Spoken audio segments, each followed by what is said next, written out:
Welcome to the Maverrik podcast. Business growth tips and discussions to make you the expert in demand. Hello and welcome to this episode of the Maverrik podcast. I am Luca 2 and today I'm joined by Josh Ramirez. First time on the podcast today. Today, yeah.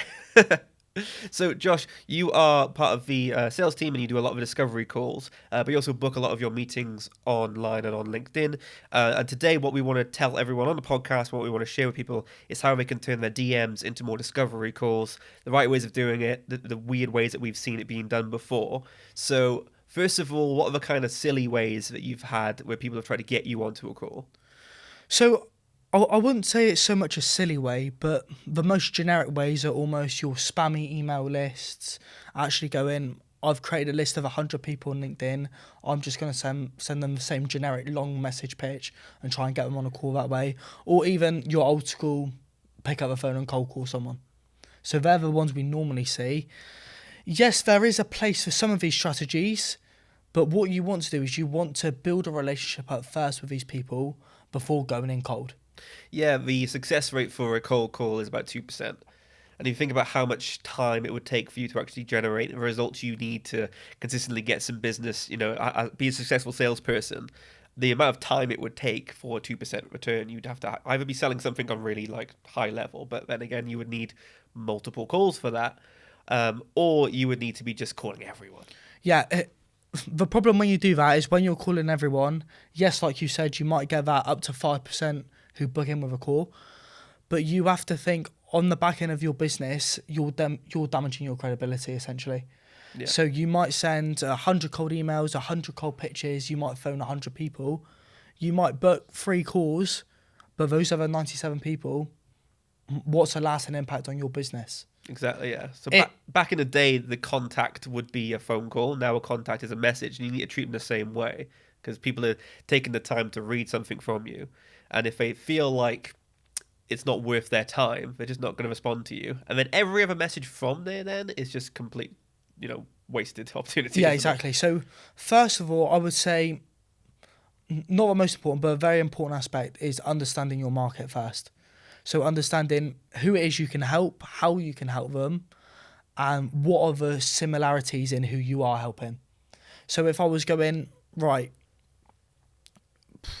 our past 50 companies or our past 50 people that we have helped, what do they have in common?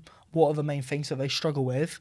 I can then start to look at similarities, and then that gives me that almost extra effort to then nurture them further. So say you're starting out and you don't have those 50 people to look that through the data. How would you start looking for the people who would be right for you there? So when it comes to that, I would probably have a look at what everyone else is doing. So who they're speaking to, their target market, almost like a company that you're looking up to in that respect. Yeah. And then when it comes to, once you've got that pool of people, I've just knocked the mic there. It's fine. When you've got those pool of people, you can go on Sales Navigator. You can start to target by annual revenue, headcount growth, who's active, who's even moved jobs in the last 90 days, and then that makes your job so much easier. Just on that topic as well, I wouldn't overcomplicate it and I wouldn't try and target everyone and everything. Yeah. Because you become very diluted when you do that. So if you went, I want to target 1 million people, because a lot of people go, I target everyone in every industry. If you target everyone in every industry, your content is going to be very, very watered down. Yeah. So you're not actually talking to specific pains that your customers have. Even if your training or even if your B2B service is something, this is evergreen. It's stopping procrastination. It's getting better sleep. It's being the best you it can be. It's yes, that's really great to have, and you can approach everyone with that. But you need to go a little bit further, don't you? You can say, well, if I stopped wasting time and procrastinating as a technology company, what would the results of that be? It would be different from the result of someone who is a creative. They would have different ideas. They would have different things that they value more about on those results. And I think if you talked about in your content and if you start asking questions about that, people will start resonating with that. So when you do actually message them, it's something which they've seen you before, they understand, who you are, and they actually respond to you. Yeah, exactly. And that comes into almost your content as well. So you can actually use your content as that almost inbound approach. So you can post polls, you can post PDFs, which are tailored towards specific pains, and you're almost dangling that carrot. So we do one where it's your how to write content that converts ebook. Now, the original ebook is 40 pages long. I'll post it on my LinkedIn perhaps once every 2 weeks, but I'll do a shortened copy of that. So I'll give away the first 7 pages, and I will prompt people to comment or direct message me for the rest of it. I now know their intent, and I can now follow those people up accordingly. So you've piqued curiosity, and you've given them something of value as well. So when they come to you and go, "Oh, I really enjoyed this. I want to learn a little bit more." And then because they've come to you, the messages are a lot, they're a lot less barriered, as I say. Because when you do a cold message, there's always that frostiness, isn't there? There's always that, "Why is this person messaging me?" Yeah. And that's the main thing why we always talk about your content as a big thing, because it's pre-selling them. Yeah. So when they have shown that intent, when I do now message them, it's not as prickly and as frosty as you just said. Yeah, so if you're trying to turn a DM into a discovery call, you need to make sure the DM starts the best way it can start, which is by priming them with content, which is why they get to know you. So when they do directly messaging you or you message them, they know who you are, you know who they are, you know what they're interested in. Because and you've built that trust as well with it. And you've built trust. It's fantastic. So this is probably why people are saying, "Oh, I get a lot of messages, I get a lot of back and forths, but I don't get any calls resulting in it." That's probably because all they're doing really is creating conversations which don't really have the value interlaid between it. Like, they don't know why they're there. They're just kind of talking about the weather or sports or anything. And people think, "Oh, getting the conversation's the hardest part." It's like, yeah, you can get a conversation just by talking and being personable and being nice. But you're not going to get a discovery call or a sales call if they're not there for the right reasons. Exactly. And I think the big thing is as well, people don't know what they don't know. So people will just think, "Oh, it's normal that I'm sending 100 messages and getting 2 responses." Yeah. They don't actually know, right, instead of messaging 100 people and getting 2, why don't I build relationship up with 20 and book 10 calls? Yeah. Because from that, firstly, you're actually building a relationship with someone straight away, and you're not playing this large numbers game. Yes, everything is a numbers game, but it's much more specific. Yeah, it's like if you send a message to 1,000 people and you got 1 person, that's fantastic. But if there's a way of getting 10, if there was a way of getting 100, you would do it, wouldn't you? You would try a new approach. Yeah. So why do this in DMs over emails, would you say? So I wouldn't say it's so much doing it over one or the other. The key bit is in that initial engagement with somebody. Yeah. So let's say I wanted to get Luke Chew on a call. The first thing I would do is I would go over to your LinkedIn profile and I would start engaging with you. So let's say you've done a post about how you took your dog for the walk on the weekend. Mm-hmm. And you walked 5k and it was pouring down with rain. I will then comment and try and prompt a response from your piece of content. Yep. With my main goal of getting a 2-way interaction with you. Now, when I get a 2-way interaction with you through your content, it's going to do 3 main things. The first thing is I'm building that familiarity and trust around my LinkedIn profile. So you're going to see me, you're going to see my message pop up, you're going to recognize my face and my name. And that will mean 9 out of 10 times you're going to accept my request.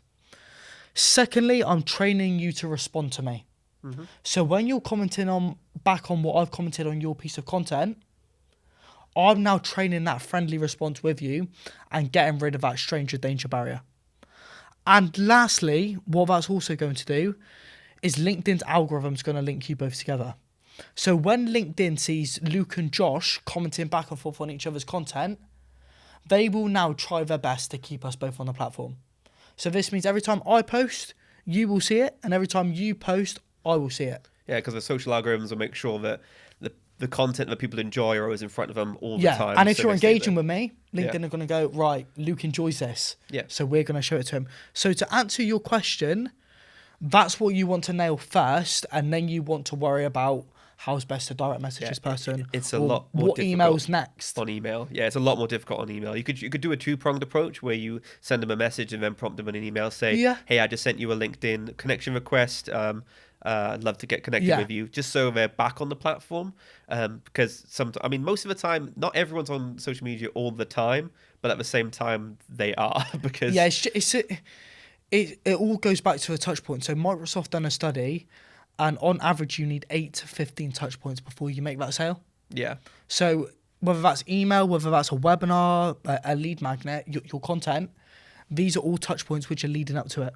And it seems like a lot, but really what you're doing this with multiple people. It's not like you're commenting with one person and trying to, like, if you really want a dream client, really want to get one person on board, you would have that strong approach to it. But this is something you can scale. This is something which you can do with multiple people. So the 8 touch points, as long as you keep track of, who you're commenting with, who you're engaging with, you will be able to get multiple prospects rather than just say, okay, this is really slow approach. I did it to this one person and I liked and commented and I waited for him to do it back. And it's like, well, no, that's not the point. It's part of doing it with multiple prospects. Yeah, if you're doing it all at once, or if you go, I'm going to just set 15 to 20 minutes per day, then you're just building up that habit within your mind. And it's not, like you said, you don't want to get too focused on just one person. Yeah, when it comes to the social selling approach and the DM approach, people kind of do an all-at-once approach, which kind of sours them on the experience. Yeah, or what they'll do is they'll go, right, I've been told to do this, I'm going to do it full on for a week and then not do it for 3 months and wonder why they don't get the results. Yeah, I did 5 days where I posted content and then I engaged with people and I connected. And I hit my invitation limit on LinkedIn, and then I maybe got 1 or 2 conversations. Yeah, and now I'm not going to do it again for no reason really. Yeah, but we know it does take months of time. But you can get results in the first 2 weeks if it's, you really keep to it and your message is really on point. But you can get consistent business if you just keep doing it each month. Because we know all the stuff that we do, all the sales that come in from Maverrik are months planned in advance. Like anything we do now in January, in March, we're going to see huge, big returns for it. And that's in terms of like corporate sales as well. That's not just like having selling some of our courses or selling like an ebook. This is like the deals that keep us like going, keeps the lights like switched on, keeps an office being built. It's the good stuff. Yeah, so corporates are always longer. So you always have to, in your back of your mind, know, right, I'm going to have a lot of touch points, a lot of engagements, multiple meetings before I can get this deal across the line. Yeah. So that's where you can use your LinkedIn. Is very, very powerful. You also have to reach key decision makers as well, not just one person, but you can have to use account mapping that they have on Sales Navigator is really good for that because you can see who on which level you need to talk to. Yeah, and I mean, we teach a lot of ways where you go, right, I need to speak to Luke. He's at the top of the chain, but he's not active. Now what do? I don't know, maybe Jack and Tom are below Luke. I'm going to engage with them first because I know on their Monday morning meeting, Luke takes charge of it. So I want to build influence within the full company, which will eventually get up to Luke. Yeah, so what they'll do is they'll relay the message of a value. I saw this really good post on LinkedIn which said we could do this and it would help us out. And then when it does help, okay, that's great, I'll follow it. Who told me that? Yeah, who was that? I was like, well, it was Josh. He was fantastic. I was going to jump on a call with him. So you touched on something really good there, which is as long as they're active, because a lot of accounts on LinkedIn can be abandoned. Yeah. So a lot of the times people could be messaging people who aren't even there. So how do you know you should message an account? So the two tells, I mean, for us it's a bit different because we want to target people who aren't using LinkedIn very well as well. Yeah. So we will do your generic email marketing and campaigns to get those people. Now, if you're not targeting people that we're targeting, so more generically, you want to be looking at people who have posted on LinkedIn in the last 30 days. Now, this is on your Spotlights feature on Sales Navigator. So Sales Navigator is an extra add-on to LinkedIn which you can purchase. Yep. So once you have that, you can actually start to curate lists based on those who are active. And a good one as well is people who have changed jobs in the last 90 days. So those who have changed jobs, they're more likely to implement something new and they're looking at it from a new set of eyeballs. Yeah, they'll jump on LinkedIn as well because it probably, in the mindset, LinkedIn can sometimes be like a CV builder. So they're going on there to upload their experience, but it's way much more than that because then they realize, this is actually a social platform for professionals. I can stay here. Or even outside of it, let's say you run a recruitment company and maybe it's all digital, so you're maybe ensuring that you're getting the best person for your company. You could go, right, so how am I actually going to use LinkedIn to find these people? Yeah, you can also track company growth as well on Sales. Yeah. Sales Guy is amazing for learning a lot about companies, the ins and outs, because a lot of stuff that you see behind the scenes, which you wouldn't see just on people's press releases. It would be stuff like, this company has just been hired like 15 new members of staff, so you know for a fact that they're growing. So that's where, like I said, with recruitment, they could probably look at it and go, okay, this company is growing fast, which means How can I leverage this now? Yeah, how can I leverage it? I have leveraging the data for myself. And yeah, if you look at the activity of accounts, you can see that they're actually been online, they're engaging with people. So, if you message them, they will respond or they will be there to look at the message. Yeah. Rather than look at these abandoned accounts where some CEO has made an account because he needs one and then just never looks at it. Exactly. Fantastic. So any more tips or tricks or advice that you would give for someone who wants to start more two-way conversations on LinkedIn? So I think the main tip is, firstly, identifying who you want to speak to. So identifying what job title, what industry, what location they are, making sure they're active on the platform and not being too gung-ho. So yes, you want to get that sales call, but the amount of times I've seen people burn the leads because they're too quick or too keen, it would amaze you. So you just want to build up a two-way interaction first before sending that connection request or before pitching. I've got one last question to ask. Do you put kind regards at the end of all your messages? No. No, it's not. You don't do it, do you? No, it's not an email. Everyone thinks it's like an email, but it's really not, because people are like, "Hello, this person. This is my invitation for this event," and no one talks like that on social media. So we should do a campaign of kill kind regards. Yeah, leave it to the emails. Yeah, kind regards to kind regards. All right, well, thanks for joining me for the podcast, Josh. That's okay, my first one, and I'm sure I'll be on a few more. A few more, yeah. If people want to connect with you, you're open to connect on LinkedIn, yeah, aren't of you? course. Fantastic. Right. Well, thanks for watching the Maverrik podcast and listen to the Maverrik podcast. Don't forget to subscribe to us for more of this content. If you're really enjoying our tips and tricks, head over to our YouTube and subscribe on there. Well, click the notification bell so you get notified every time we post, and we will see you next time.